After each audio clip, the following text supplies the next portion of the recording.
Welcome to the 212th episode of the So Video Games podcast, where we talk about any game at all, including new stuff, old stuff, and anything in between. If we are playing it, we'll be talking about it. Today we are recording on December 24th, 2020. My name is Brad Galloway. I am the editor of GameCritics.com, and 50% of this here show. With me is the man who stuffed a whole double fist load of Jingle Bells down his pants, Carlos Rodella. That is funny that you should mention stuffing something into your pants, because that's going to come up later on the podcast. Oh, snap. Well, parental advisory, people. It's actually going to come up in one of the games I'm talking about. How interesting. But no, I didn't do that myself, but I would. You have someone help you stuff down your pants? Yeah, I'll do that too. Either one. As long as it gets a laugh, I'll do it. All right. I love that our motto of the show is yes and. That's how we roll here on this show. Yeah, absolutely. Yeah. All right, folks. Well, it is Christmas Eve if you celebrate Christmas. So I guess Merry Christmas if you do. Happy Holidays if you don't. Or just pretend it's a regular day. That's totally fine too. Because actually, you don't need to celebrate holidays if you don't want to. So we welcome all listeners. We want everybody who likes Christmas or doesn't, or likes Happy Holidays or doesn't, or anybody. We love you all. We love you all. Thank you for being here with us on the show. And we wish the best for everybody today. Right, Carlos? Yeah. I mean, you could also just make any day a special day, because it's kind of amazing that not to be a Debbie Downer, but that we're making it, that we're surviving. And so holy crap, today's special because I'm around and I'm living and I get to eat food and I'm kind of being sincere here. No, dude, I 100% agree with you. Yes, I'm laughing because it is an entirely true statement that you're making. I kind of make this joke. Not really a joke with my wife, but it's we don't really give each other a lot of gifts because we often get each other gifts throughout the year, right? We don't wait for a birthday or Christmas. If I see something my wife would like, I would just get it, and vice versa. And, I always kind of make this joke that we don't need to have special days because every day is special. But in this year, like you're saying, dude, every day you wake up and you're not dead from coronavirus, it is a gift. It is. Thank God you're still here. You've got food on the table and a roof over your head. You're doing real fucking good this year. So I 100% agree with you, man. Yeah. And also not even just with the virus, but also when that chills out and we can come to, a new normal, etc. Just in general, it's life is a tricky thing to navigate. So for sure. Make it a special day. Make our Wednesday a special day. Yeah. It's funny that you bring this up, just to take a real slight diversion here. It's funny because we try to live every day like it's a special day. Enjoy yourselves every day. And I meet a lot of people who, this is a kind of weird thing. I meet a lot of people before coronavirus, of course, because I don't meet anybody now. But, back when I still met people in the real world and in space, you meet people who sometimes they are doing this grindy fucking job, and they're in this terrible relationship, and they don't have anything that they're enjoying, and they're looking forward to their vacation. I don't know if you know anybody like this, Carlos, but yeah. I know a lot of people who they live for their vacation, right? They spend all year feeling shitty and not happy, and they're waiting to go to Sandals, Jamaica, and with the cast of The Office or something, or they're waiting to go to whatever, the Bahamas or Florida or whatever, Hawaii, anything. And it's we actually don't take a lot of vacations, and I'll be honest with you, I don't know how you feel, but I actually hate going on vacation. I dislike it intensely because I like where I am, and I have everything that I need, and I enjoy being here, and I really work hard to make my day and my life something that I enjoy. My life is something I like. I don't tolerate it for the sake of a vacation, right? So I hope that everybody out there, would take that to heart. Make your situation a situation that you enjoy. Be where you want to be with who you want to be with. If it's something you don't like, change it. Don't live your whole life looking forward to that vacation, right? Yeah, I agree with that. I'm going to say no and. Can I say no and say yes? And the no part is that I love vacation, and I don't really call it vacation. I just like traveling. And right now, obviously, with what we're dealing with, it's impossible to do it. So I'm craving that nobody's business. So when I heard you say that, I was like, well, no, I actually do like traveling because I also like meeting new people and having new experiences. But yes, to the other part, which is, your day-to-day life. We don't know how many years we have on this planet. So try to, do what you love as much as you can. Now, that being said, not all of us can. And for large swaths of your life, you're going to have to do some bullshit. That's just going to be part of it. For sure. But, yeah, definitely try and to strive for doing something in your daily life that is exciting to you and not just like looking forward to these little moments of vacation. Yeah, if you live your whole life looking forward to like one little moment and the rest of it's misery, like please try to do something to change your life. And like you said, not everybody can. Like it's not just about money though, right? You don't need to be rich. Nope. I mean, it's about if you're with somebody that you don't really like being with, don't be with that person anymore. Or if you have a job that you fucking hate. And I realize this is all complicated because of coronavirus and stuff, but like, maybe look around for something else. Maybe there's, don't feel trapped is kind of basically what I'm saying. Don't settle. Because like you just said, you don't know how many years you have left. You don't know how many days you have. You don't know how many minutes you have before you kick it, right? Like, I mean, you don't know. You never know. I know, right? But we're spiraling now. It's like, we are spiraling, but like the point being, don't live your life in misery. Don't look forward to just 1 or 2 special days a year. Please enjoy your life because we're only here once and you don't know how long you get. And God damn it, I don't know what this has got to do with Christmas, but here we are. Christmas, video games, none of that. None of this is related. So let's get back to video games. All right, back on track. Okay, enough of that stuff. Let's get back to our regular scheduled episode. Carlos, we are going to start with you. It is time to keep some house with Carlos. Carlos, what house are we keeping today? A very quick house to keep. I just mentioned, or wanted to mention, I've been very, very, very, very much wanting a new PS5 game, and there's very, very, very few of them in existence. Early adopter blues. Yes. Again, don't cry for me, Argentina. Forget about it. I'm sorry that I even mentioned that. But, it's just I burned through Cyberpunk so fast. So I was looking at what games are on the horizon, and I found one in February that I'm actually interested in. It's Werewolf, the Apocalypse. Werewolf, the Apocalypse. Is the whole vampire and the werewolf and the World of Darkness thing is kind of making a resurgence right now? There's multiple games for each franchise. You cannot be talking about the visual novel. Are you talking about a different game that's not a visual novel? It's a brand new game, and I'm going to try to find the developer, Big Ben Interactive. And I like Big Ben. The PS4 and PS5, it's a third-person like stealth action game, and you play as a guy who can turn into a werewolf, and you use different situations. Now, wait. How do you know you're not a werewolf who can turn into a guy? All right. See? All right. That was kind of racist right there. You got to like open up your perspective, man. Werist? Was it it was werist? Anyways, it seemed interesting and a different mechanic, and you can convert into different forms. I think there's a third form as well. And I just saw some gameplay and I was like, okay, that's something to be interested in. It's $50. It's in February, but I just thought I'd mention it in case that wasn't on anybody's radar. It's now on mine, and it seemed interesting. Excellent. Well, it's funny you bring that up because there is a werewolf game that just came out, or is coming out like today or later this week or something. It's the new werewolf game, but it's actually a visual novel. It's coming out on Switch. It's been out on PC. Same IP, same basic thing, but this is instead about a woman who travels to, I think it's Poland or something, and when she gets there, she meets werewolves. She herself is a werewolf, etc., etc., etc. I heard it was quite good. We reviewed it at Game Critics. Writer Nikki Waln reviewed that for us, so check out that review. And the whole World of Darkness thing is, like I said, is making a comeback. There's multiple Vampire the Masquerade visual novels on Switch and PC. There's going to be Vampire Bloodlines sequel or something coming up soon-ish this in 2021. So if you like the World of Darkness, vampires, werewolves, whatever else is in that whole world based on the tabletop franchise, you got a lot of stuff coming your way. It's back at you. Here we go. Back from the dead, some might say. Oh, nice. Or back from the human form, but now it's a werewolf form? Never mind.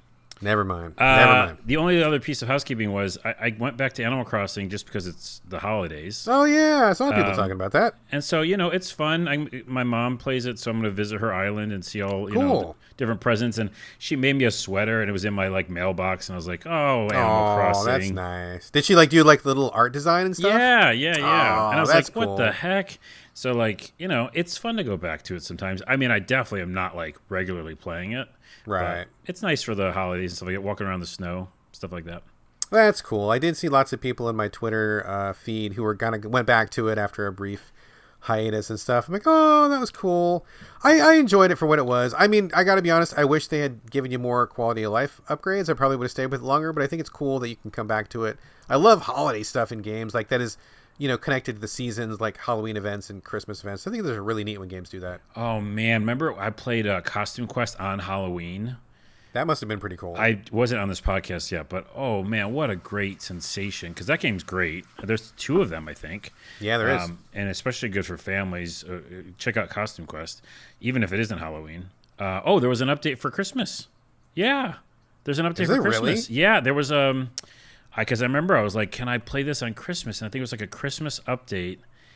And anyways, here you go. Here's a scoop for you. If you want a Christmas game right now, go look up Costume Quest 1 or 2 and look up for Holiday Update. And there's like a DLC. But yeah, I love playing games in themes like during a holiday. That's like a big thing for me. I'm also a sucker for any sort of like advertising around holidays. Yeah. Theming is great. I love theming. Theming is good. I was going to say something else about costume, and I forgot what it was.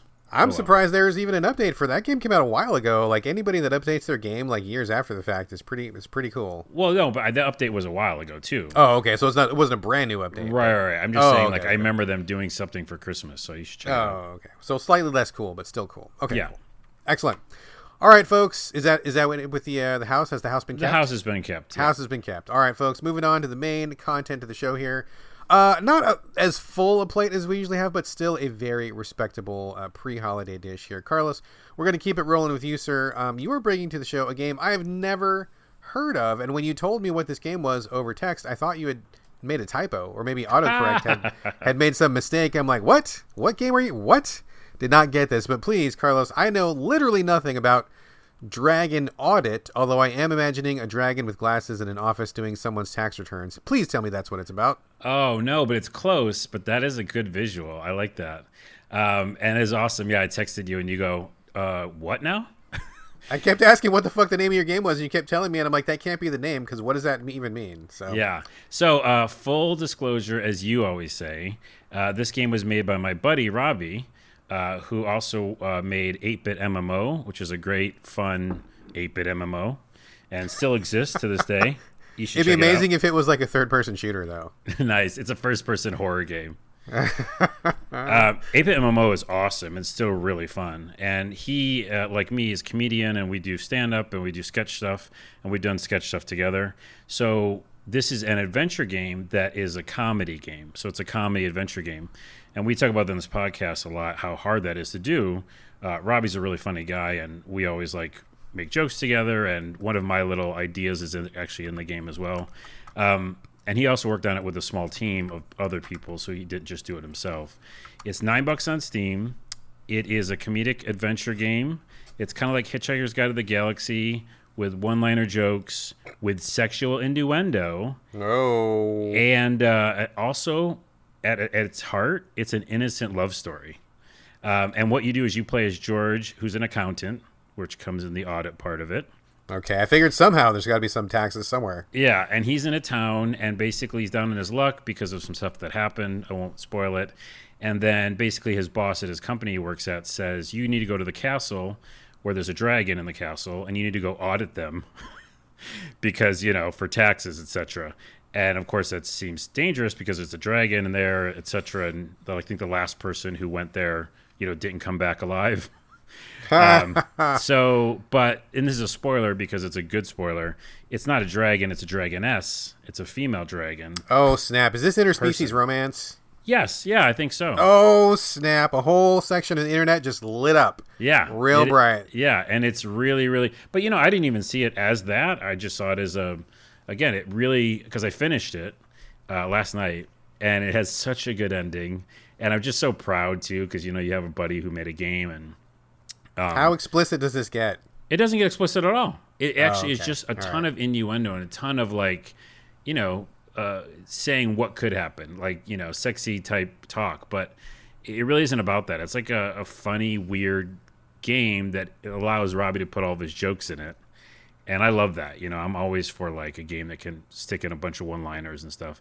And back to that point of saying, or at the top of the show, stuffing jingle bells down my pants. Yes. In this game, everything you find in the game, you just stick in your pants. Which is anything. It could be a huge statue and you somehow stick it in your pants. You pick up an item, it just says so-and-so stuck in his pants? Yeah, stuff it in your pants. So it's really funny. And the idea is that your character has to first escape his town. That's the first part of the game. And there's a tank in front of his apartment, which is very much like Hitchhiker's Guide to the Galaxy. And yeah, just a lot of little funny puzzle moments and things you got to combine. Adventure games where you combine items, and then you get to the castle, and then you meet her, and there's a whole other like adventure that happens at the castle. And then there's a really cool ending that I was really, really surprised by. And I was a little moved by it. Like, I was like, wow. Wait, what's going on? Why does this feel like impactful? And like there's like sad moments. And it kind of feels like Cinderella too. That's all I want to say about it. I got questions. I'm sure you have questions. Before you ask a question, it's a questions. Third-person game, by the way. Okay. So it's an adventure game, but you play third person, and you play with a controller. So it feels really good like playing with a controller. It's not like a 2D adventure game? No. It's third person. Really? Okay. Yeah. And then you're gonna he's gonna port it to Switch and PS4 and the consoles. Interesting. I want free codes, so please give me a bunch of free codes. Oh yeah, we'll get some. Yeah. I mean, I paid full price even though it was my friend, but whatever. All right. Question. Yeah. So I guess, in terms of art design, what does the dragon look like? Does it look like a straight up dragon? Is it a dragon with boobs, or what are we talking about here? No, it's a boob dragon. Yeah, it's a lady. She's a lady. Brad. Well, see, I was going to ask that because everyone knows that reptiles don't like breastfeed their babies. They just have eggs, and then the babies go off and hunt. So there's never any reason for any reptile people, whether male or female, to have boobs. So like, it's always weird to me that we stick boobs on them. So this is a boob dragon. She's a dragoness. I think that's what she'd like to be called. Okay. Well, yeah. I'm very curious about this. I have many questions. I'm sure that many people listening have already started their own fanfics and fan art. Please send that to Carlos. Send it to Robbie. Go to the Steam page. Okay. Yeah, and first buy it. It's $9. And and by the way, just so you know, it's made by a few people, so it's not like you're not going to look at like a AAA game when it comes to graphics, but it's awesome for what it is, and the heart of the story and the comedy is really what you buy it for. All so right. And also if you like what you call it, interspecies romance. Yeah, that's definitely what it has in it. That is the thing. Yeah, and by the way, also I thought I mentioned this just as an aside, not about the game, but I played it with my Xbox controller, right? And I plugged in my Xbox controller, and dude, this is a crazy tangent. And I picked up my Xbox controller, and I was like, did I pick up the wrong controller? This feels like a toy. Like, I was like, this just feels like a fake controller. Is it so much lighter than your PS5 controller? Yeah. It's like, dude, night and day. And this was like what the controller that I felt the best in my hands. Mm-hmm. And it literally felt like a thin piece of plastic toy. And I thought I picked up the wrong controller. And I'm not even joking. And I was like, oh, shit. I can't go back to normal controllers. Interesting. Yeah, if you say that, I wonder if I'm going to find it to be too heavy, because I like light controllers. You know what? I thought so too. And again, at the very beginning, I picked it up and I go, this is a hefty thing. But especially with the vibration, how it vibrates in different places, it just feels totally normal now. And so when I went back, I was like, this doesn't feel right. Interesting. Yeah. I still cannot get my hands on a PS5 or an Xbox X anywhere. I've been looking. I mean, not like I'm not trawling the web or anything, but I've been checking here and there, and I just nothing. You'll see. Fuck all, nothing. So maybe next year. To close out that game, though, real quick, unless you had any other questions about it. No, that's it. Okay. I think I'm going to have him come on the show at some point when the console releases, maybe, and then we could talk to him about it more. And then also, if you do buy it, you might as well spend a few more dollars and get the DLC, because there's all these video files he added of like bloopers, which I don't see many games doing, and like behind the scenes of them like working on it a little bit, talking about it. So I want the DLC to be explicit man on dragon action. You got to get the extra quest, the unlockable adult stuff. That's the hotness right now. Okay, I'll ask him about it. Let him know. That's feedback from the Dragon audience. Audit. It's called Dragon Audit. Everybody go buy it at $9. Come on, $9. Excellent. All right, thank you, Carlos. I have a handful of stuff to talk about here. I believe this is all. Yep, it's all on the Switch. You know me, I'm Mr. Switch these days. Mr. Switch. We need to give you a name. Yeah, is it Mr. Switch? I mean, it would be, but then I'm gonna change it up on you, and I'm gonna have some PS4 at the end. So I don't know. We'll work on it. First one, I'm not gonna say too much about, is called Wingspan. We talked last week about a game called Evolution, which was a board game, a real life board game that got ported to the Switch. Love that one a lot. I thought Evolution was great. Had a great time with it. This is also another real life board game, which I've heard nothing but wonderful things about. All I knew was it was about birds. I mean, obviously Wingspan, and that everybody that played it in real life thought it was great. And it was on my radar a little bit. Maybe I was going to try it with the family, or maybe, I don't know what was going to happen. But anyway, PR reached out. They said, "Hey, we ported this to the Switch. We want you to try it." I'm like, "Yes, I've been hearing about this game," and it is like the complete opposite experience of Evolution. I put it on the Switch, downloaded the code, started the game. It's really complicated. It's really okay. So maybe board game people will not think it's too complicated, but I'm a board game novice, and I felt like the rules were really complicated. I felt like the tutorial gave me like way too much information, and yet like so much information I was just confused. Like it wasn't really teaching me how to play the game.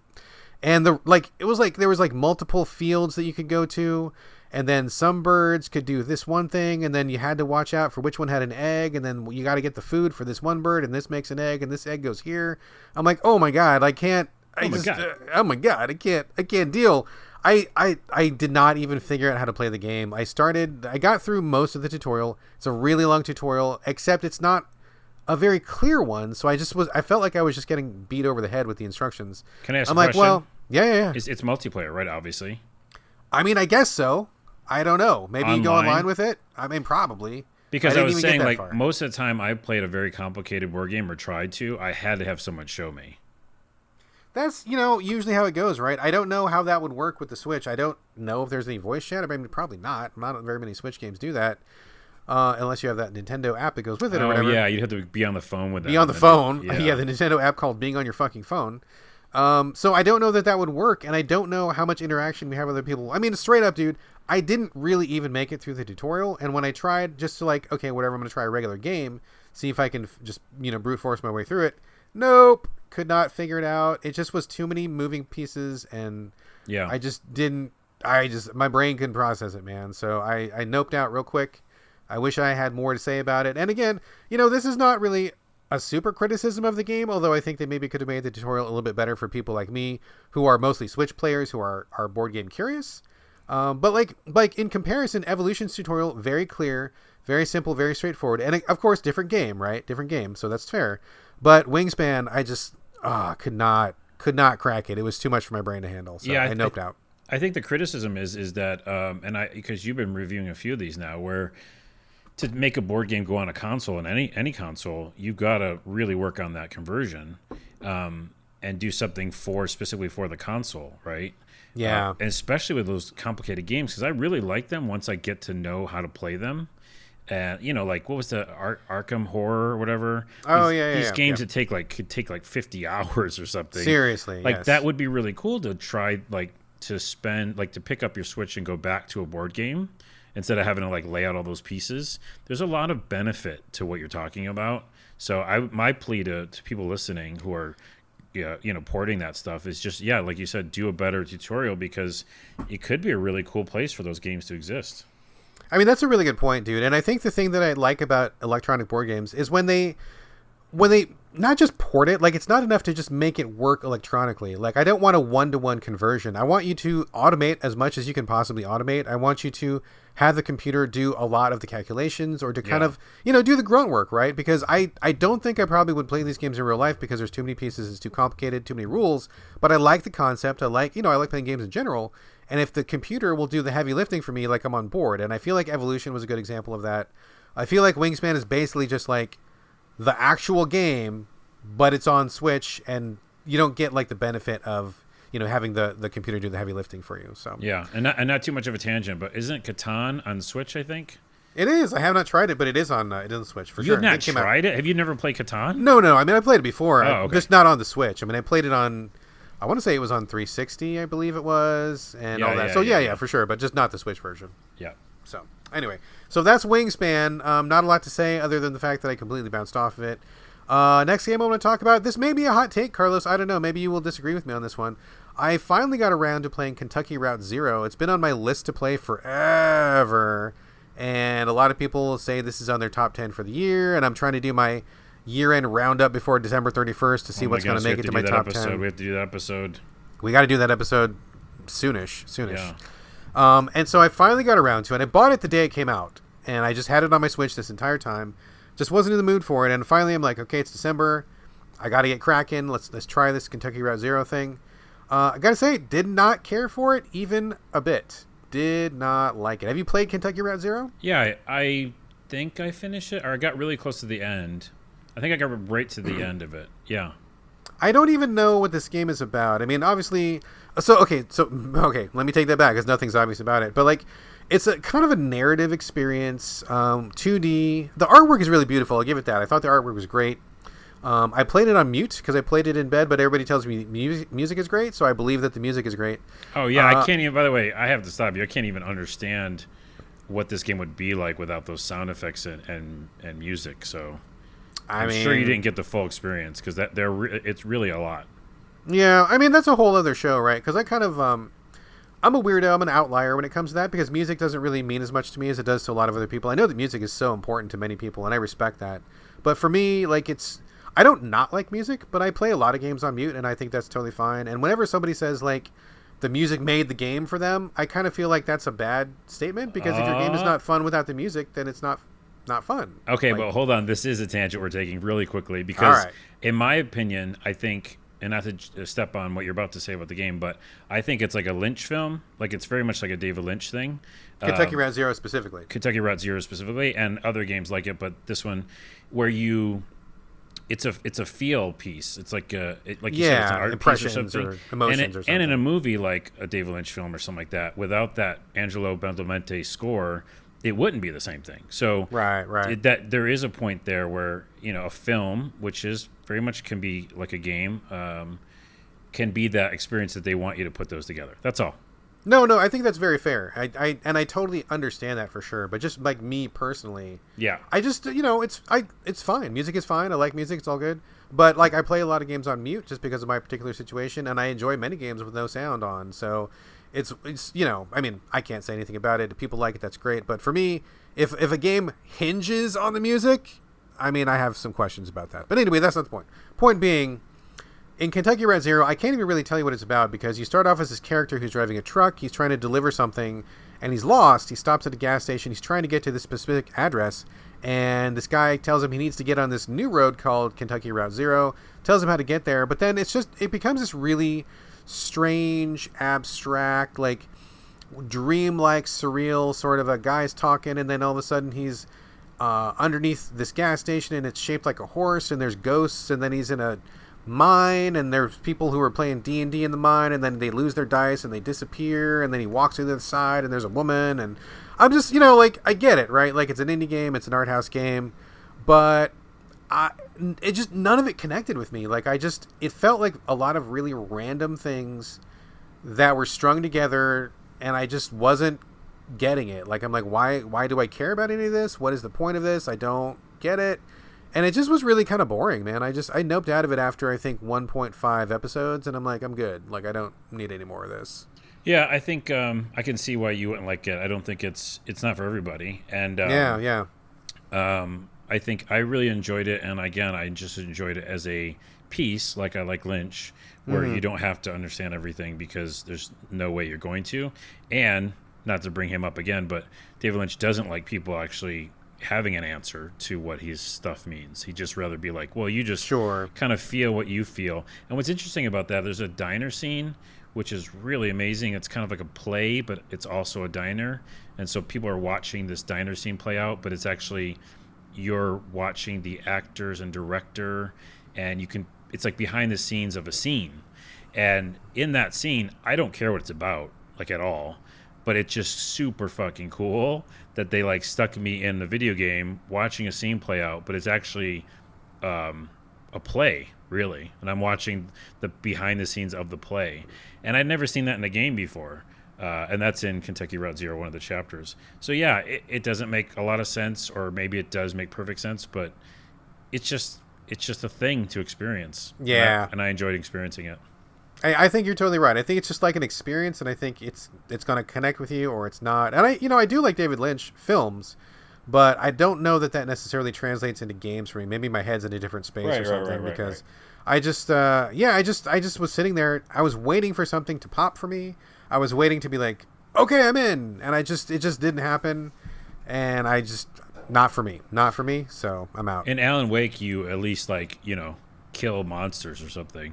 It might help. Like sometimes you need that creepy to mix with some sort of action or through line. So I get that, Yeah, if all you have is a story and tone, if that's not connecting with the player, there's not much else. And I just didn't. Yeah. Just wasn't for me. So that was Kentucky Route Zero. That will not be on my top 10 list this year. Last game I'm going to mention real quickly here is called Synthetik Ultimate, but it's Synthetik. Have I mentioned this or have I not mentioned this? I have not heard this. Okay, good. I'm getting my notes a little bit confused here. I couldn't remember if I brought it up or not. This is a roguelike. Of course, it's a roguelike. Oh, surprise. Surprise.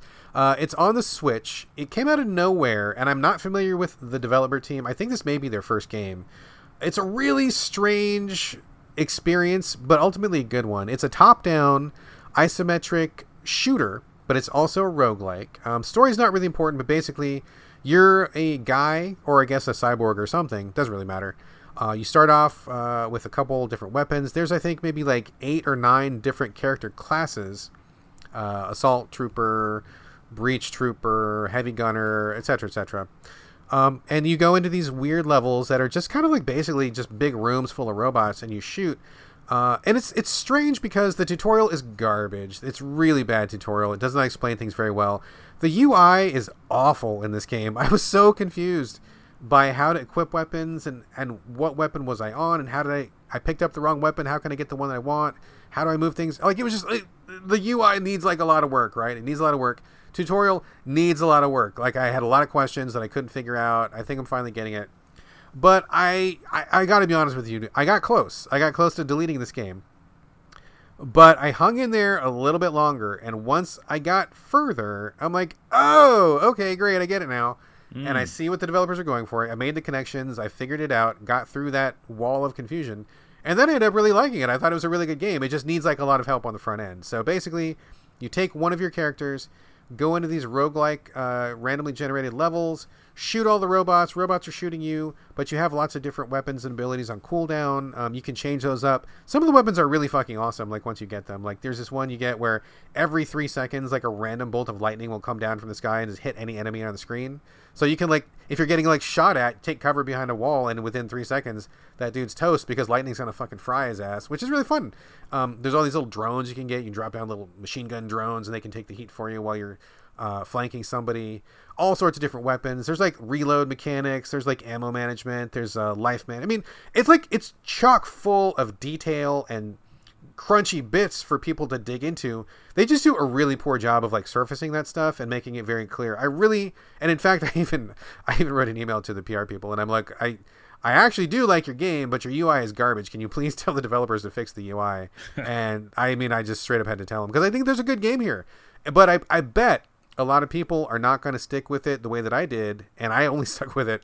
I think I was just being stubborn. I really wanted to quit it, but I'm glad that I didn't quit because I ended up really liking it a lot, and I think a lot of roguelike players out there would actually like this game as well. You just have to get through that first, I don't know, half an hour of just like, what the fuck is going on? I don't understand. And once you get over that hump, pretty good isometric shooter with a lot of really cool details. So I actually like this one a lot. Yeah, I mean, that beginning is so important. Like, man, the bounce time is so fast for people just because there's so many experiences now. So, absolutely, dude, and that's really why I wanted to let the PR people know. Like, I think this would be a shame that people aren't going to play it. It looks kind of generic. Like, it doesn't look like it really sells itself in the Switch store. Like, if you look at a screenshot, it looks kind of bland. But like when you're actually playing it, that's when it really like unfolds, right? You're like, oh, this is really like kind of visceral and action packed, and it's really fast paced, and I think this really feels really good to play.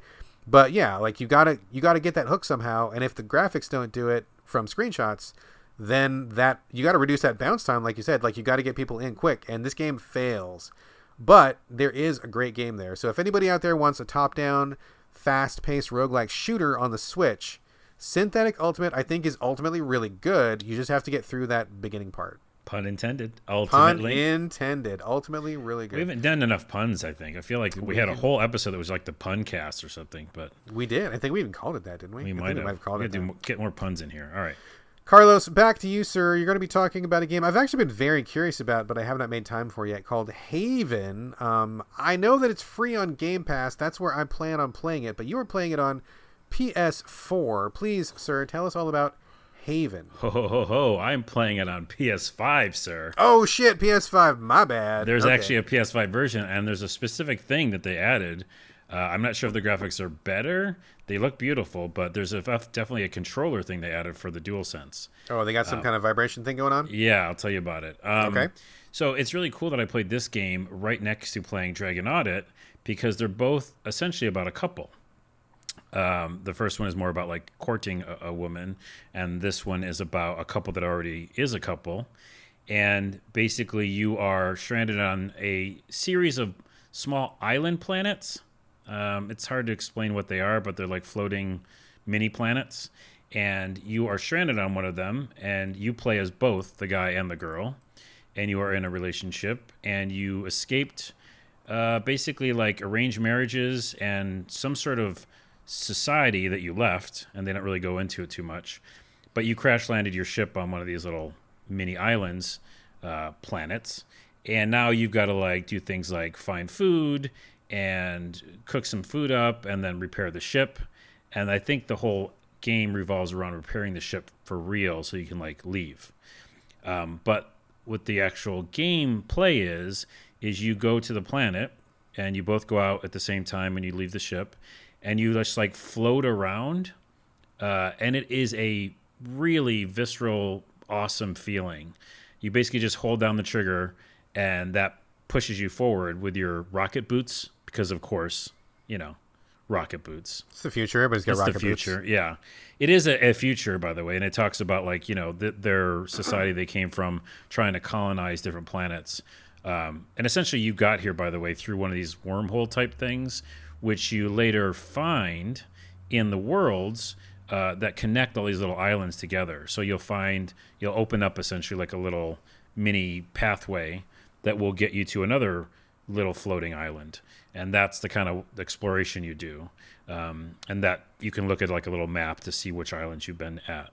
And in these little islands, again, very beautiful, very colorful, third person again, two people flying essentially right next to each other. You can switch between either one at any time. And you're basically going through finding like little seeds and fruit and stuff like that to make for dinners. And then you're also looking for resources. One of the biggest resources is essentially this thing you have to float over, and it's hard to explain it unless you play it. It's kind of like, it's called red rust, but there's this like red stuff. Think of Super Mario Sunshine. When you're cleaning up the cleaning black up tar stuff? Yeah, it's exactly like that. So, but this one you're like floating over the planet, and then you find this kind of red stuff.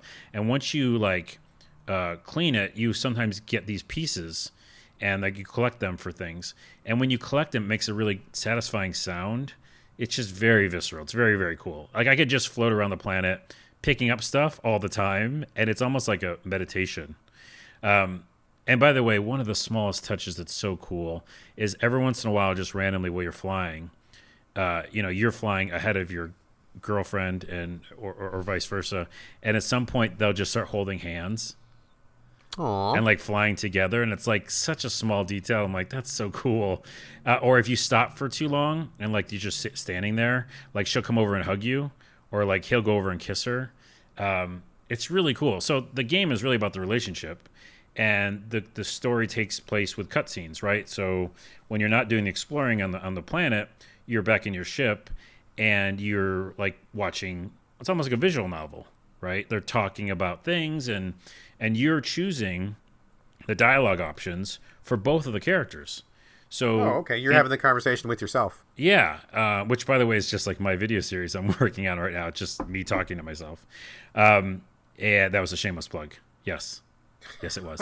You can do that here. It's okay. I know. This is our podcast. Safe space. It's fine. It's really cool. The only weird thing about the dialogue part where they're talking to each other is that it shows that traditional visual novel style with the 2D, characters. Uh-huh. But then it also shows the 3D model of them. At the same time? Yeah, at the same time. And I was like, I don't know. And it was hard to follow which one.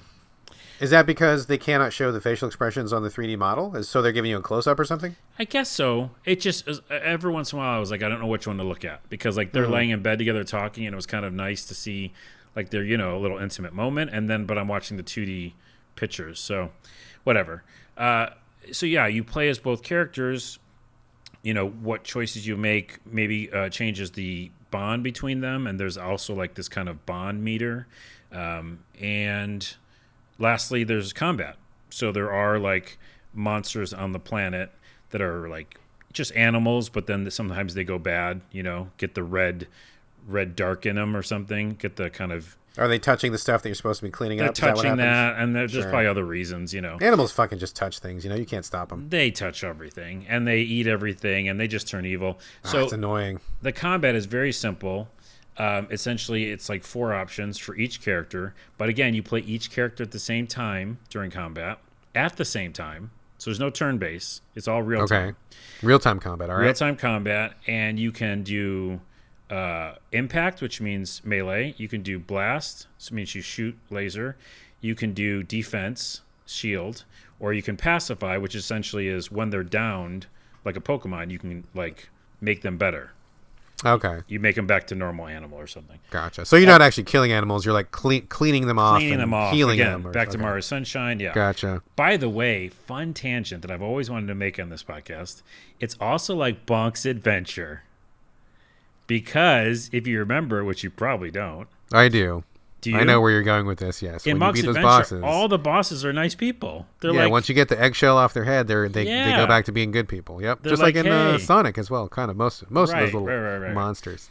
Anyway, so hopefully I did a good job of explaining all the systems. The last system is essentially, your bond between each other, and you're trying to like obviously have these guys get along, and then also escape the planet. That's the game in a nutshell. I mean, it sounds really cool, and I believe this was one of the ones that was featured on, was it the Inside Xbox show? I feel like this one got some play in some PR push recently. I don't remember where I saw it, but it might have been the Xbox show. Anyway, I've been kind of looking forward to this one. I guess first question, did you finish it? No. I'm actually, it's so funny. I did finish Dragon Audit, but I didn't finish this one because I was like, I really want to just like have it around to chill with. Like, it's such a meditative game that I don't want it to be done yet. And not like I had time to finish it fully, but I think that I'm going to take my time with it because it's definitely like you go back to it, you learn a little bit more about the story, you learn about the relationship, and you have this meditative experience of flying around, which is really fun to do, by the way. It's just really fun to fly and turn and pick up this stuff. So, no, I didn't finish it.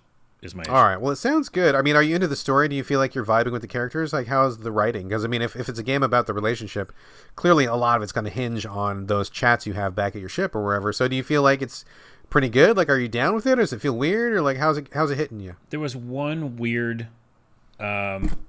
joke that the guy made that was not good. Like some people are going to have a problem with that joke. It was like a sexist joke or something? Yeah. And then the girl says, like, what the fuck are you talking about? And she calls him out on it. But it was just weird that they put it in there. Besides that, the whole thing feels very real. Like, it feels like a pretty real relationship. Like, they really, really dig each other. But then they get mad at each other. And then you can say the wrong thing and, or vice versa. One of the persons can say the wrong thing. And it can kind of, be a weird moment. But yeah, I like the writing. It feels like a real relationship. And I feel like I'm going through a real, like, couple dynamic. For the most part, I play as the guy to kind of just, like, even though I play as both, it's nice to kind of relate a little bit to whoever you relate to the most. Sure. And 2 more things I'll say before, unless you had another question. No, I'm good. Go ahead. The other thing I really, really like, and one thing that's really, really weird, the thing I like is during the loading scenes, which is a few, it shows, like, a 2D cartoon of like different scenes of the couple doing things, and it's just like something so simple like that makes you feel like you know them more. Like one is like they're dressed up and they're like drinking champagne even though they're in like a little spaceship, and one of them is like the guy's crying and the girl's holding him. It's like such a simple thing, but in those loading screens I'm like, yeah, I get to know this couple more. So kudos to them for doing that. Such a small little thing. The other thing that's weird is that when you're on the ship, you move around in first person.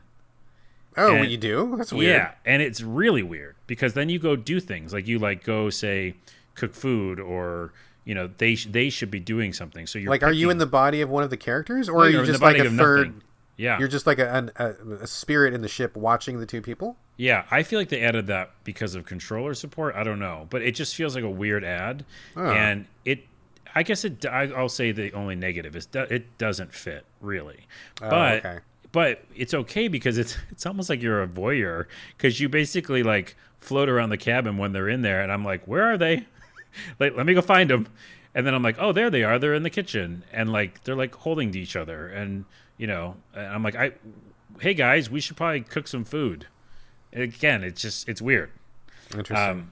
And then the last thing I'll say is for PS5, when you're sliding along these like flow points, there's essentially these like ley lines on the planet, and you like ride on them, like rails or whatever. And then when you ride on them, the PS5 trigger, because it can do that, it kind of like gives a little resistance.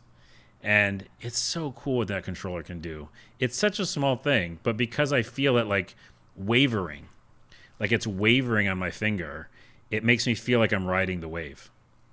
It's interesting to hear you say this, and I've heard a lot of people say nothing but praise for this controller, but I gotta be honest, dude. I have a very strong suspicion I'm gonna turn all that shit off as soon as I get a PS5. I don't think you are. I want to make a bet. I don't think you are. I mean, you might be right, dude. It might be amazing, but I generally really dislike stuff like that. But I mean, maybe this is where they cracked it. Yeah, can we make a So Video Games podcast bet? I don't think we've done one on the show. I don't think we've ever done one. No. Is it okay to bet? Are you against betting? I'm not against betting. I mean, it depends on what the stakes are, I guess. Well, let's not make it money because that makes it weird. So let's make it anyway. So yeah, let's make it. What can we make it? Let's just do a friendly bet, and we'll just see. We don't have to bet anything. A friendly bet. I've never done one of those. Okay, I'm betting you. I'm betting you that you will not turn it off. Okay, and I bet that it probably will. So we'll see. Step number 1: get a PS5, and then we will resolve it immediately afterwards. By the way, again, this is a recommend for sure, though. Like I really think like a thumbs up. It's doing like a visual novel thing. It's doing a relaxing Super Mario Sunshine thing. It's doing maybe too many things, but at the same time, I can't fault it for it because it's something that I just want to keep going back to. Excellent. I really want to get to this. I kept meaning to get to it, and I just other things kept popping up, but. It's on Xbox Game Pass for free. That's free for the cost of Game Pass. I'm gonna go check it out as soon as I finish what I'm doing. Oh man, things just keep popping up. I do want to get to it though, and I'm very, very glad to hear you say it's a thumbs up. So that is good news for me. Yep. Haven on PS5, also on PS4, Xbox Game Pass. I don't think it's on Switch. Probably on PC, I would guess. And there you go. Couple more things on the Switch for me, as per usual. First one. I gotta say, really surprised the F out of me, dude. It's called Crawlco, Crawl, Crawlco Block Knockers. Have you heard of this one? Oh, that last one, really. That's a weird name. It's named that for a reason. It's named that intentionally. So I heard somebody saying that this was like an explicit game, and I'm like, my radar is always out because I want to see who's pushing the boundaries where, what kind of content's going on. We've said many times on the show, we're not opposed to adult content if you are an adult and consuming it appropriately in the appropriate place. There's all sorts of content for all sorts of people, and I don't think either one of us is allergic to that. No, if anything, we should do more of it, I said. Yeah, if we can find some good stuff. I mean, I haven't found anything good for a while, but I mean, so that door is still open. So somebody on Twitter was like, oh my God, Crawlco Block Knockers. And I'm like, okay, that's a dumb name, first off. But I checked it out. So what this is, it is a top-down puzzle game. You play a little lizard guy who's working in they call it a warehouse. It doesn't look like a warehouse. It just looks like a big grid. And when you're on the grid, there's like an outline on the floor, and your job is to fill up that outline with blocks. These blocks will appear out of nowhere, just out of thin air. They'll pop up, and they usually come in, I think, 3 colors. It's like blue, green, and like pink or purple or something like that. Blocks pop up out of nowhere. You need to push these blocks to fill up that space on the floor, and when you fill up that space, your job is done. The mechanics of this are actually pretty good and pretty ingenious. You cannot just push a block forward, but you can pull it. So that's kind of where the challenge comes from. You got to kind of think a little bit laterally to think about, well, like I can't push, but I can pull. So how do I rearrange my movements so that I can pull it to where it goes? You can also kick it behind you, and it goes really far, or you can kick it forward. So you can pull and kick back or kick forward, and I believe those are all your verbs. So that's a little bit strange because your first instinct is you want to push, but you can't push. So that's a weird thing, but it's nice. It's not bad. It gives you a different challenge, kind of makes your brain work in a slightly different way. So as you're doing this, enemies will pop up, and these enemies will like kind of chase you down. If they hit you, then you lose a life. I think you start with 4 or 5 lives, I believe. But if you manage to kick one of the blocks and hit one of the monsters as they're roaming the field, it explodes and fills up the space that you're trying to fill up. So like let's say there's a space on the floor that's like 10 squares, and your job is to fill up that 10 square area. If you hit a monster inside that area, it'll explode and fill up like 3 or 4 squares. So it's to your advantage if you can kill monsters, because you'll fill up the thing faster. But if you don't want to do that, you can fill them up one by one as well. I will say, it's also really cool because you can have the option to turn the monsters on or off. And this game gets really challenging. I mean, it's a solid challenge. It's a good challenge, but it's very busy. And sometimes you can accidentally put a block in the wrong place, and then you're stuck and you're not going to be able to fill your area, and then you're screwed. So you got to start over. So there's definitely challenge to it. For me, I left the monsters on for the first couple of levels, and then it got like kind of like a little bit more difficult than I was wanting. So I turned the monsters off, still having a great time with the game, like pushing the blocks around. It's all really fun. Good feeling puzzle game. Very interesting. Now, what, I was going to say, we had to talk about the elephant in the room. The elephant in the room, and the thing that surprised the fuck out of me is when you fill up those squares on the ground, they're not just squares on the ground. They are an outline in the shape of something, and the shape of something are in these anime girls. So what happens is you fill up each level comes in three units, like 1, 2, and 3. The first one is just like the girl. So you fill up the blocks on the ground, job done, the whole thing wipes away, and you get a little anime picture of a girl who's like in a cute outfit or something. The second one, I haven't finished the game yet, but I've gotten a good portion into it. The second one, you fill up the blocks, and then the very first world, I filled up the picture, and I'm like, is that her nipple? I'm looking at it, and like she was like flashing a nip. And I'm like, wait a minute, this is a Nintendo system that I'm on. This is the Switch. This is not PC. This is not Steam, where there it's, do whatever you want. This is the Switch, which is a family console. Nintendo's famously conservative. I'm like, oh my God, I can see like a corner of her nipple. That blew my mind, right? I get to the third level, finish the outline, the screen wipes away. She's completely fucking topless, dude. I was like, what? How is this happening on the Switch? I was like, it took me a moment to visually process this. And I'm like, is this game, does Nintendo know this game is on their system? Do they know this is out there for people to buy? What is going on? So I felt like maybe I had gotten a game on accident, or maybe I got some bootleg thing, but no, it's on the store. You can choose to have censored or uncensored in the options. And if you finish these puzzles, like there's full on, I don't know about bottomless, but there's definitely topless nudity going on. And there's like some definite booty shots and stuff happening. So I was very surprised. Interesting. Very I surprised. went to look at it on the website, and it had put my age verification. Yeah.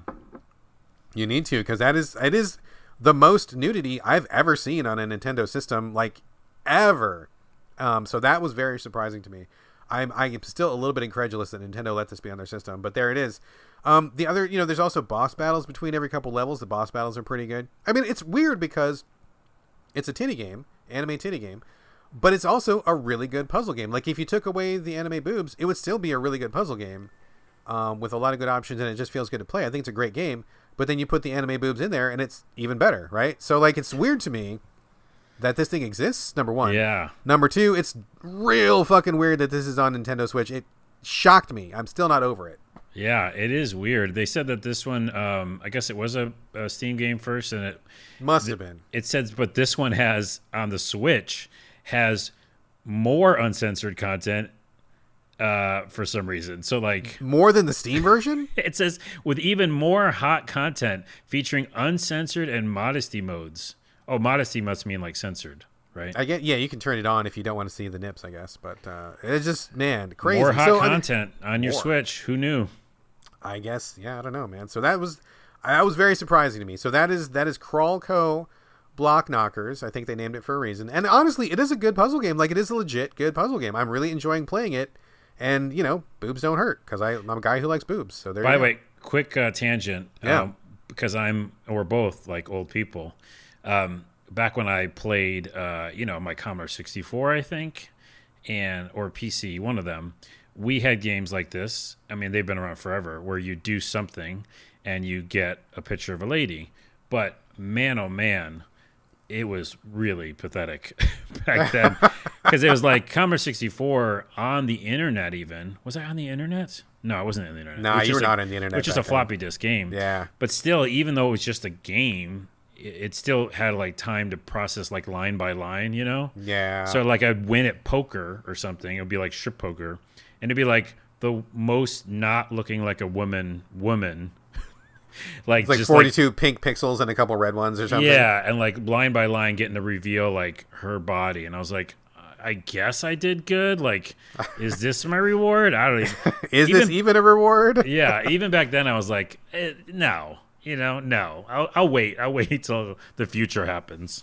Oh, geez. Well, the future is now, my friend. Future is now. It's on the Switch. On the Switch, which is very surprising. But like I said, legit puzzle game. It's a thumbs up, plus the anime stuff.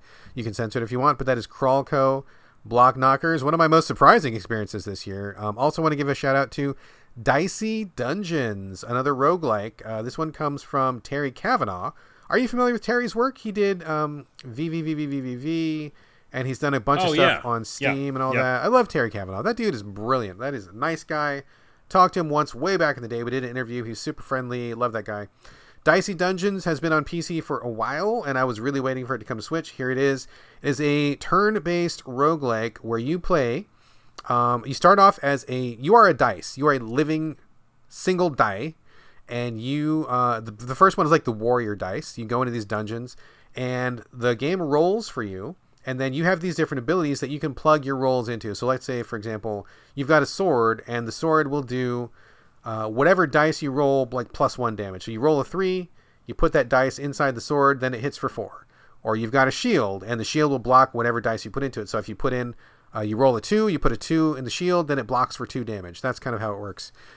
So it's up to you to decide which dice you want to use for which items that you have.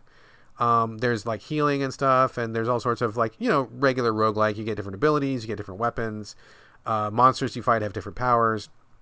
But then it seems pretty straightforward and cool and very good. But then you play the first round, and then you get a second character open up, the thief, who is also a dice.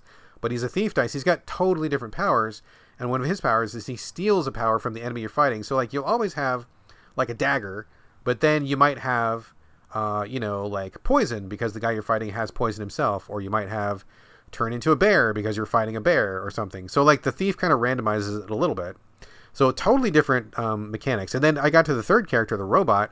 The robot doesn't even really roll the dice. He has kind of like, I don't even know how to describe it, kind of like a slot machine sort of effect where you're shooting for a specific goal. And if you go over, then you lose your turn. But if you go under, then you get these dice. And he has like all these different robot powers. So like each character has totally different mechanics, which I think in itself is pretty amazing. But the game just overall is great. Like the visuals are very warm and colorful and cartoony, very clear. The UI is excellent, easy to understand.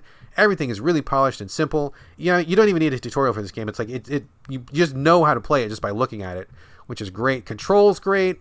Level of difficulty I think is pretty good. Like you can always get through the first couple of levels pretty easily, but then it does get pretty challenging at the end. It's basically just a really fucking tight dungeon crawler with some great dice mechanics. And although there's always a little bit of random generation with dice, but even so, you still have abilities, you have options. There's always multiple things you can do. You're never like rolling a 1. You're like, oh, I'm fucked. That sucks. Fuck this game. Like there's always something you can do with it. There's some abilities that use a 1. There's some abilities that use a 6. There's some that use any number. There's items that you have. There's like a special ability bar that can get you out of trouble if you need a little bit of help. Like it's a really well thought through, really, really polished, really just like marvelous little game. Just every aspect of it just really has great craftsmanship. I mean, Terry Cavanaugh is great. Every game he makes is great. And this is just like, it's boring how many good games this guy makes because all these games are really good. He made Super Hexagon. He did make Super Hexagon. Fuck me, that game. I spent 8,000 hours on it. Right, and that was another. I mean, everything the dude does is great. And Terry, if you're listening, I love your work. I love you, man. I mean, I'm just a big fan. So, Dicey Dungeons on the Switch is excellent. It is perfect fit for the Switch. I'm loving it. I think it's great. This has been probably, and as someone who knows the roguelike genre, as I often talk about, 2020 has been a garbage year for so many reasons, but in terms of roguelikes, it's probably the best year in history ever for the number of really good roguelikes that came out this year. It is like filthy with excellent roguelikes, and Dicey Dungeons is one more to put on top of the heap. It's a great game. Total thumbs up. And we've probably reviewed every roguelike on this show. Literally everyone. Yes, and that's not even like a joke. Like I think I try to get to every single one that gets to the Switch. I think we've done it. I weirdly enough, I'm gonna probably play this on my PC. I have been playing more Steam games, and I'll be bringing them to the show next year. A lot more, because I definitely, it's just it's incredible how many games come to the Steam first. Yeah, you got to get it on Switch though, dude. This is made for Switch, man. You're gonna want to play this like in bed on your couch. You're not gonna want to do it on here's PC. The thing. This is what I'm talking about. We have, everybody has different types of lifestyles and how they play games and when they play games. And you definitely do that thing where you play games in bed a lot. I always try to, and I'm either always falling asleep because it's so late, or in the morning sometimes I can pull it off. But then I'm like thinking about things I could be working on. So for me, I just feel like I've been using it a lot less and less. Yeah. And I'm always on my PC. Like, it's so easy for me to just go to a new window and go, oh, I'll play my friend's game, or I'll play Dicey Dungeons. So I might get on the Steam. Well, check it out. I think it's great. The one criticism I have of it, and it's not a huge one, but this is one that does not have a lot of permanence, and permanence is something that I like in my roguelikes. So, like, if you die, you go back basically just to like square one. You don't save anything. You don't level your characters up. I'm not even sure if there's any unlocks aside from the characters. So you have to be okay with that. Like, you're not going to level up and eventually like brute force your way through. You do have to learn the systems and just kind of figure it out and learn your character really well. So if you're a roguelike fan who must have permanence, maybe this is not for you. But if you don't mind going to have a clean wipe and just doing a run, it's really, really well done. I think it's a great example of that kind of roguelike. It's funny because I will not play a roguelike unless there's permanence in general. Yeah. But this one I would, because it just feels like it's different. And also the presentation, I think we didn't really talk about because I just looked at some of it on Steam. It feels like it's a game show or something. It is a game show. It is presented as a game show. I didn't bring that up because it's not like super relevant, but it is positioned as a game show that you are participating in. And the other thing to notice also, like, I haven't finished a run yet. I've gotten really close. But like a run from start to finish with a character is like 20 minutes or something. So like it's really bite-sized, really small. It's made for repetition, which is one reason why I don't really care that there's not too much permanence, because it's not like a long one. It's like you can finish a round in 20 minutes, so that's not bad. Yeah, like that's what I meant by the presentation. If it's like that, then I'm not worried about like the permanence as much. If it's like a single player RPG type game, I'm like, oh, I better have like my level 2 sword now. Agreed. Yeah, for sure. But so the briefness of the runs definitely works in its favor. And the whole thing is just really smart. Terry's a smart guy, brilliant game designer. Every game he makes is fucking good. This is, again, fucking good. Thumbs up all the way. Like, I love Dicey Dungeons. It's wonderful. By the way, before we move on to the next thing, which is maybe my game. Your game is next. Okay. Before we do that, what's that game called that you just said? Block Knockers or whatever? Crawlco. Crawlco. Crawlco Block Knockers. Okay, but didn't you say that the blocks like fall down a little bit, like into the screen? Do they fall or do they appear from the floor? They kind of random. No, I think they appear from the floor. Yeah. Okay. Well, anyways, I was trying to get just another name for it. Could be Tetris Tits. Tetris. I mean, I see what you're going there for. There. I was trying. Don't know that you were trying. We were trying. I'll cut this out. I'll cut this out of the podcast. It's fine. You have to get it out. It's fine. I'm not. All right. Carlos, I have another thing to talk about, but before we do, we got to come back to Night City. You've been a resident, maybe a permanent resident of Night City. You've been making videos, you've been creating content, you've been playing this game. We're going to be talking about Cyberpunk 2077 right now. I still have not played the game, so I don't have a whole lot to add, but I am very curious to see how your time in Night City has been going. Yeah, I have some updates from the internet as well as my own thoughts. I just thought I'd share. I think in January or maybe even February, March, when they do the bigger update for the actual new consoles, we'll revisit it again. I think after this update that we're doing on this show, I probably won't talk about it for a little while because I definitely have beaten it and I've played almost all the side missions. I really played like a ton of this game. Wow. How many hours have you logged? Well, here's the thing. Like Witcher 3, I feel like I could never finish that game, even though I played 200 hours or something crazy. Yeah, that's like 150, 200 hours. Easy. And I didn't get all the side missions. And this one, because I think it's just not a finished game, unfortunately, there's maybe 8 really big side missions left. Wow. And I played like 45 hours of this game. Wow. So, okay. I was expecting this to be much bigger because I heard people were saying this was like another 150-hour monster. That does not seem to be the case. Let me explain, and then we'll go back to some updates I have. But like, I think talking about the side missions alone, right now, there's a few different side missions you could do as like romancing, right? So really, or just like to say strong friendshipping certain people. Like certain characters have a really big arc. Like my girlfriend. Like loyalty quest kind of stuff? Yeah. My girlfriend had a big quest, and her name's Pan Am, and she's my real girlfriend in real life. In real life, yes. And we're really dating, and we might... You and everybody else on the internet. No. Okay? No. I got to tell you, man, I think maybe she's got some other options. Yeah, I'm sorry, but I'm popping the question, and so no. By the way, I that is funny when I see a video pop up of like her, my girlfriend, and they're like, I'm like, no, you didn't do that with her. you didn't get to experience that with it. Only I did. So, anyways, that's actually a good sign of a good storyline. There's like maybe 4 or 5 of those main people like that. And then there's other side missions that kind of flesh out the world. One is very interesting that alludes to some other bigger story going on in the world that I don't think they're going to wrap up, but they allude to it, and you're like, ooh, what's that whole storyline about? I'm sure they got DLC plans. Yeah, and it's very cool because it is a storyline that's very exciting and it has nothing to do with the main quest because I beat the main quest. That being said, those are few, right? Because they take a long time to make and voice act. And then there's a bunch of like, you could do them if you want to. And then there's like a million, they call them gigs. So like, hey, can you go do this for me? And those will never end.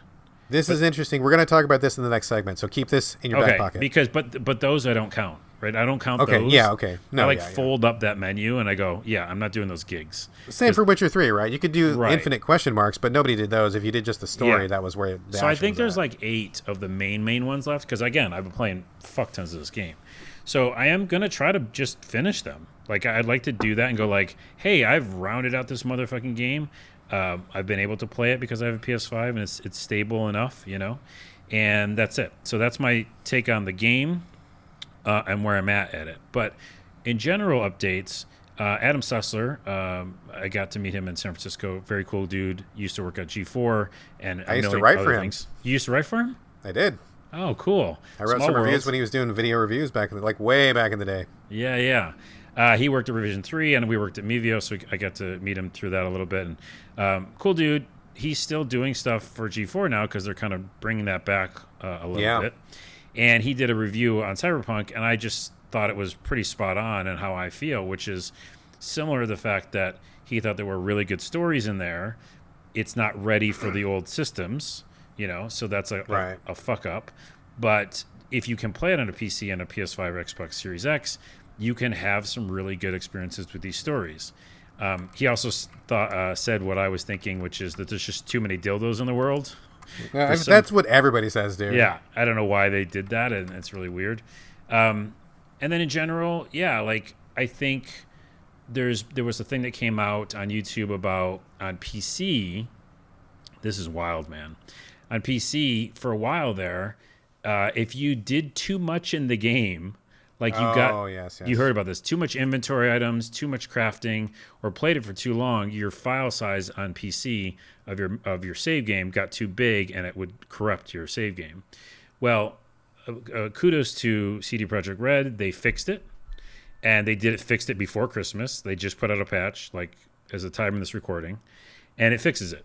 So that's no longer a thing. I mean, can we just pause for just 1 second, please? Because when this came out, this was yet another PR fucking fiasco for them. I don't know what the fuck their problem is.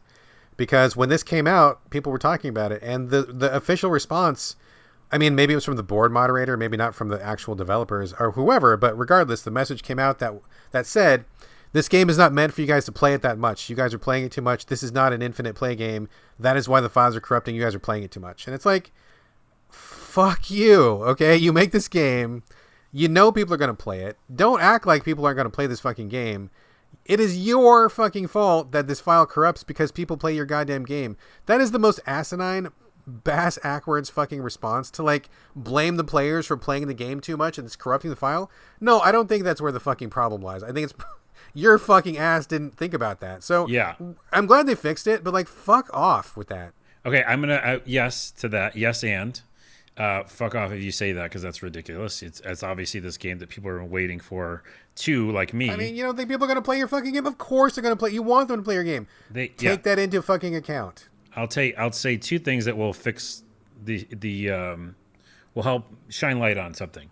One, and I did this once or twice or maybe 20 times. There are some exploits, right? And I wanted to, because I'd beat the game, I wanted a little bit more money. I wanted to buy this car.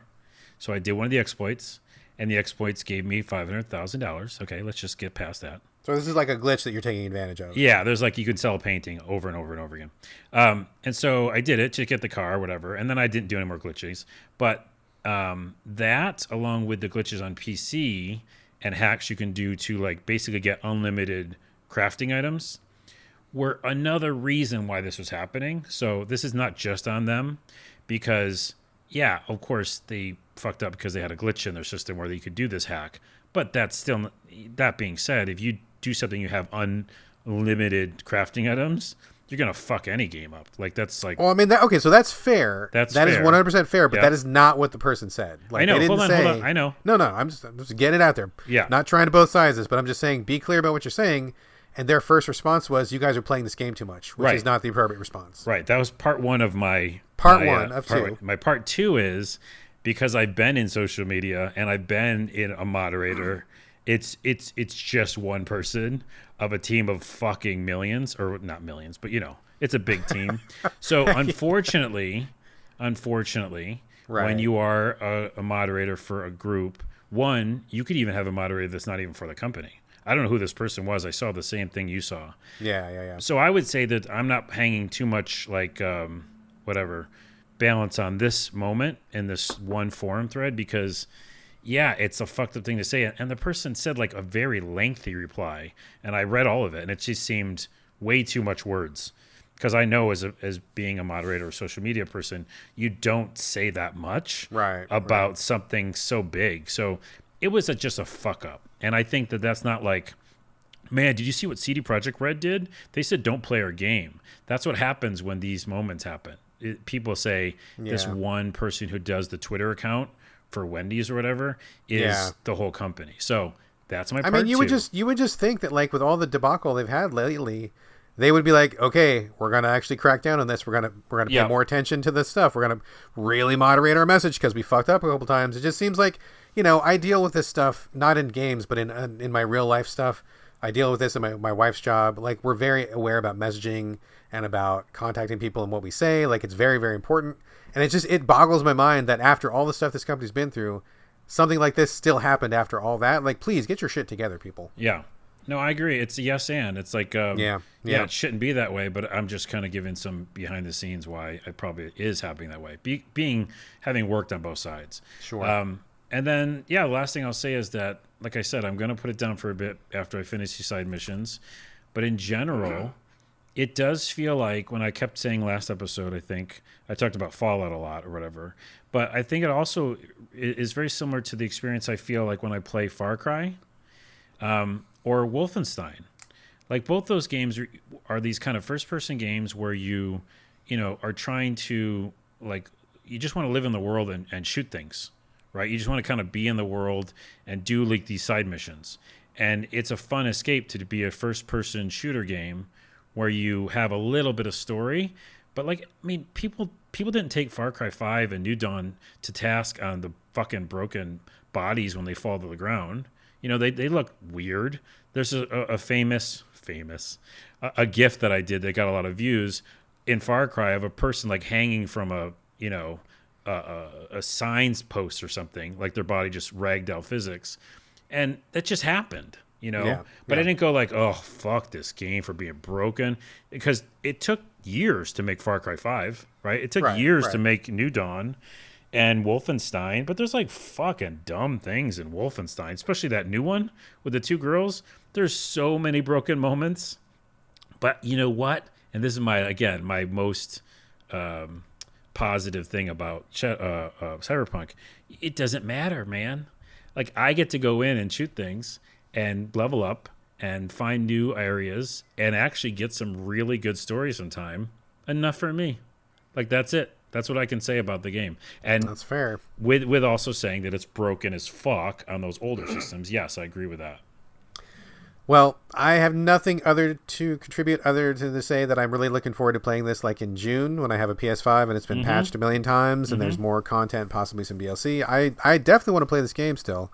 But I don't want to play it broken, so I'm going to wait, and I'm going to play it on a new system, and I'm looking forward to that. It's a little bit of kind of a bitter pill because, I think most people were really looking forward to it for a long time, and then to have it launch like this, and then for me, where I just don't want to have that subpar experience, to wait even further. I kind of wish they had just pushed the whole thing back, but whatever. That's a conversation for another day. It is, but not to, again, devil's advocate one more time, just like last episode. Oh, man. Well, I know. I'm just saying that what you just said is... It is a good enough experience on a PS5 or Xbox Series X or PC. Like, it is right now. Like, it isn't like...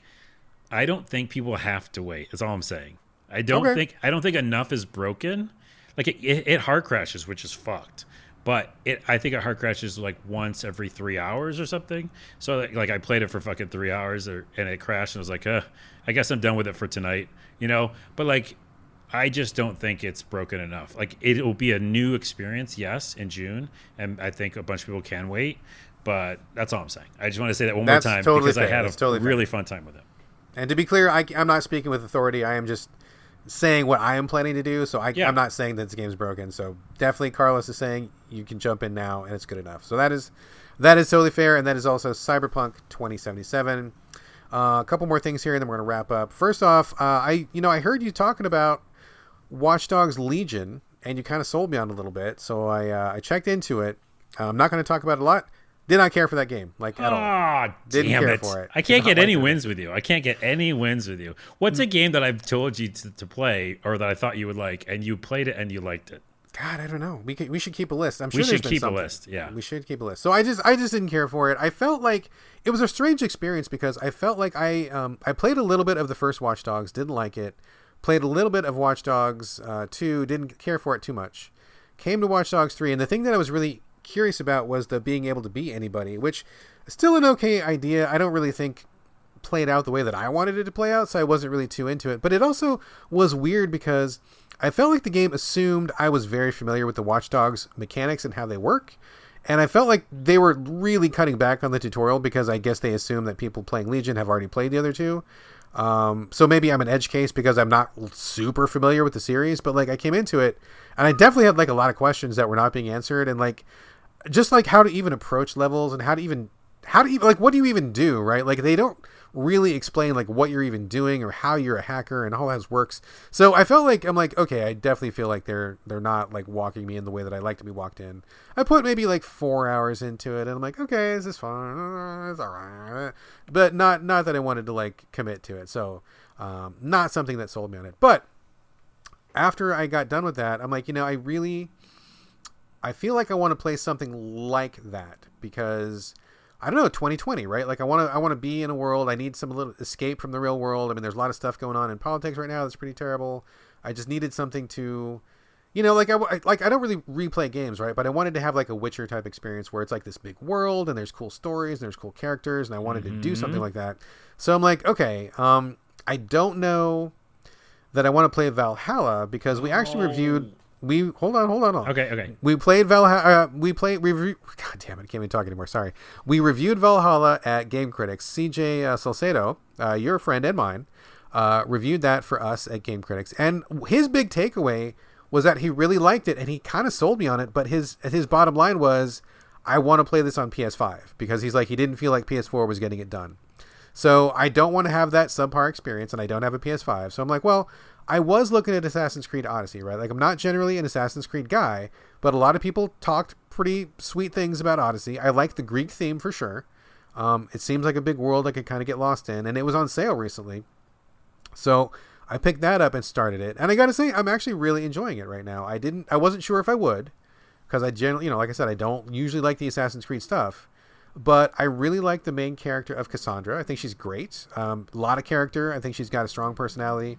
Really vibing with her. I think she's neat. I think the world is really beautiful. The quests so far have been exactly what my brain wants right now. Very active enough to keep me interested, like sneaking around, killing people, and that's all good. But they're not super complicated, and there's just enough story to kind of keep me going. It's like lore rich. It's not lore rich. I don't want to read a bunch of text, so you're getting just enough to keep you going. And like being in the world is pretty cool. Like just wandering around, finding little caves and exploring and stuff. I'm not an AC series guy. Like I don't give a shit about the Abstergo real world stuff. This game would be totally fine without any of that stuff. But just what I played so far, I'm actually surprised at how much I've been liking it. That's good. Yeah, it's an incredible game. I played probably 100 hours of it, easy, maybe even a little more because I played all the DLC. There's a lot of DLC for that game too. Yeah, there is. And like you said, yeah, there's definitely like similar to Valhalla, which again is a good idea that you wait for PS5. Even though I want you to play it because it is very much like Witcher 3, and it is perfect probably for you right now if you had a PS5. Yeah, but the PS5 version is beautiful. That's what I hear. I said it's the most beautiful game I played on my PS5 so far, more than Spider-Man. But yes, Odyssey is great and beautiful on the PS4, like really, really nice looking. And the only thing is it has that like a million weapons thing. Right. Which is a little annoying because you're like constantly are recycling weapons. But besides that, it's a fantastic game. I'm very excited that you're in it. Yeah, I'm digging it, man. It's exactly what I was in the mood for right now. So it's like the right game at the right time. I don't know that I would have clicked with it if I had played it like when I was, got 4 other games in the queue I had to review. So I'm right now. It's like I'm in no rush. I don't have anything that's really burning on my plate, and I took like 4 or 5 hours. I'm still in the starting island, right? Like the very first island. Oh, like yeah. Kefalonia or whatever. Which it feels like it's really big until you pull the map back and you're like, holy fuck, I'm on like a dime. And there's like a whole ocean of stuff out there that I haven't even got to yet. So that's a little bit crazy. But I took my time and I'm like, I'm going to go to every question mark. I'm going to see what this game has to offer. I did the same thing with Witcher, right? Like when you're in the very beginning part of Witcher, like the, I don't know, Willows, Twin Willows or White Willows area, whatever. In that area, I did all the question marks. I did all the little, whatever showed up on my map. I went to go see what it was to see, was it something I wanted to do? Was it worthwhile? Was it filler? So I'm being like mega thorough on the first island. I don't think that's going to carry out through the whole game. I'm not going to go to every question mark, but I really enjoyed just like looking around, seeing what was there, getting to grips with the mechanics and the world. And I think so far it's really working for me. And as everybody in the world has said, the kick that you do, what do you think, a Spartan kick or whatever? Oh, yeah. That shit is comedy gold, dude. Every time you do it, it is absolutely hilarious. That is funny. Cassandra punching guys in the taint before she assassinates them, incredibly funny. It is funny every single time. So I love that stuff, and I love Cassandra. It's great. So, I don't know that I'm up for like 200 hours of this, but like right now, I'm really into it and really enjoying it, and it's just what the doctor ordered, I think. Yeah, it fits for right now. That's great. And again, it's a huge map. It's bigger than Valhalla. Oh my god, that map is like the biggest map I think I've ever seen in my life. It is a little bit silly how big that map is. No, it is. It's definitely bigger than Valhalla. Yeah, and I'm thinking about Valhalla. Yeah. That's ridiculous. Anyway, I love Cassandra. I'll do some updates later. I'll see how far I get. Maybe I'll stick with it. Maybe I won't. But regardless, the time I've had so far has been a really good time. Cool. All right, and that is it for me. Anything from you, Carlos?